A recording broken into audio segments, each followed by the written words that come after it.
Okay, now, story in Call of Duty Black Ops, I'll say it right here. I am very surprised how fantastic the story is. It is really good. I'm surprised because it's a Call of Duty game, and usually Call of Duty games don't have the greatest stories. Yes, even Modern Warfare 1 and 2, I don't even think the story is that great in them. I think they're pretty good, don't get me wrong. I don't think they're great at all, but I think they're serviceable, definitely. But in this, it's a really good story. I mean, it has a lot of twists and turns. It has somewhat of a sci-fi element in the beginning. Later on, you realize what it really is, but it definitely seems like a sci-fi element in the beginning. And really, it just has a whole bunch of likable characters that you follow around. You don't get too much character development because it is a war game, so it's not going to go stop for a minute and talk about some guy's family or something, or how he used to be back in school or something. We don't want to hear that. Come on, it's a war game. And I just thought the story was fantastic. Let me explain real quick what it's about, though. I know people are like, what the hell is it about? I'll talk about it real quick, though.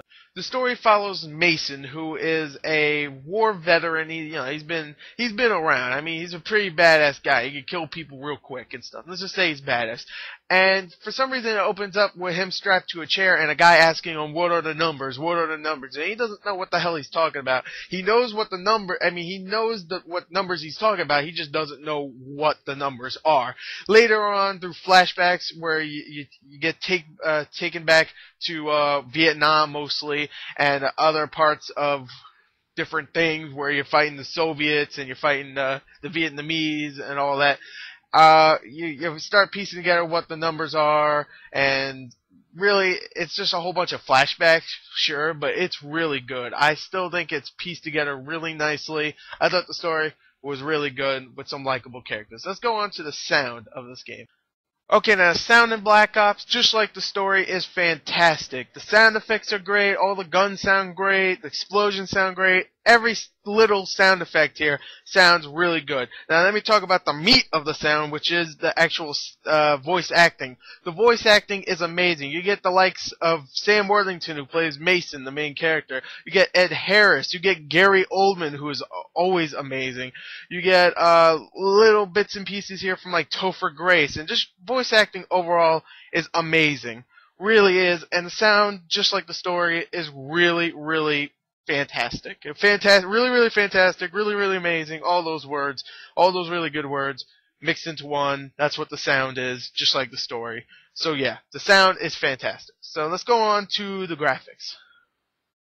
Okay, now the graphics are just absolutely amazing looking. I mean, the character models, the environments, the guns, the effects, they all look fantastic in single player mode. Now, they take a dip when you go into multiplayer for some reason. Maybe it's because, it's more dedicated there and they have to focus on the gameplay there more than the graphics. But overall, I mean, the graphics overall in the overall package, it's amazing. So really, one of the best looking games of this year. I think it's a little bit better than Modern Warfare 2, and just great graphics overall. So let's go on to the gameplay of Call of Duty Black Ops.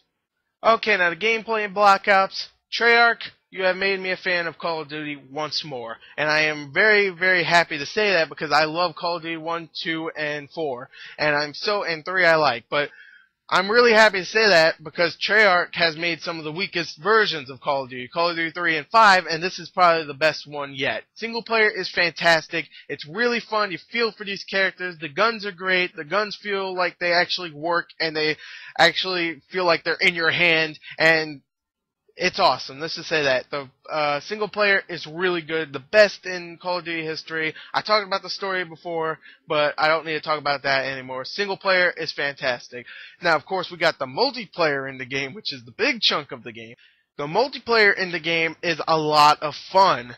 Thank God for that, because Modern Warfare 2 was a lot of fun in the beginning, but later on it got really, really, really boring because people would just camp, and it just pissed me off a lot.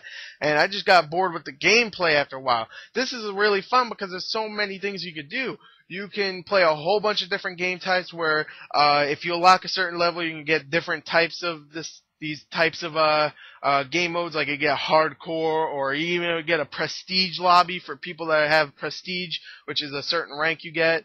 You can also unlock different weapons and weapon upgrades and stuff with these things called COD points, which pretty much are currency in the game. You can buy stuff, like I said before. You get them for doing good in the match. You still get XP, so you level up, but you also get COD points, which is really cool. I think that's a much better idea than just getting this at a certain level. So that's a much better idea. I really like that. Treyarch, you definitely did good with that. Along with the obvious game modes like Team Deathmatch, Objective, and all that, you also get this thing called Wager Match, I think it's called, where you just wager all your COD points against another person or a bunch of other people. I didn't actually play this game mode, so I'm not really familiar with it, but you actually just wager a bunch of points and go after, and if you win, then you get all those points and you can buy stuff. I'm guessing that's what it is. If it's not, then I'm sorry, but whatever. Which is a really cool thing. I mean, come on, that sounds really cool. You also get these things called contracts where you can actually do challenges here and there if you pay COD points. If you pay 100 COD points here, you could kill 100 people with this gun and get 600 COD points. So that's really cool. I really like that. So it adds like a challenge kind of feel, like Halo Reach did with their challenges of the day thing. So that's kind of cool. I'm not going to say they copied it, because, I mean, there's probably other games out there that did that before Halo Reach. So, yeah. Anyway, yeah, I really like that. Let me talk about the Zombies mode just real quick. Now, the Zombies game mode is actually a lot of fun, just like Call of Duty 5's was. And this one, actually, you get to play as a bunch of presidents, which is really cool. You get to play as Richard Nixon, you get to play as JFK, you get to play as Fidel Castro, and I forgot the last guy, but you get to play as him too. I only played one game mode of this, so I can't really talk about it much. I've only played that map where you get to play as those presidents. I didn't play the other one, so yeah. I thought it was a lot of fun, and overall, Black Ops is an amazing package. I highly recommend it if you're thinking, oh, come on, Call of Duty's getting boring now. This is the one that's going to bring it back, because really, the single player is great, the zombie mode is really fun, and the multiplayer is really good. Definitely worth a $60 purchase, and definitely an improvement over Modern Warfare 2. Congrats, Treyarch. I love you. So, there you go. Check the written review on the bottom. I love this game. Goodbye.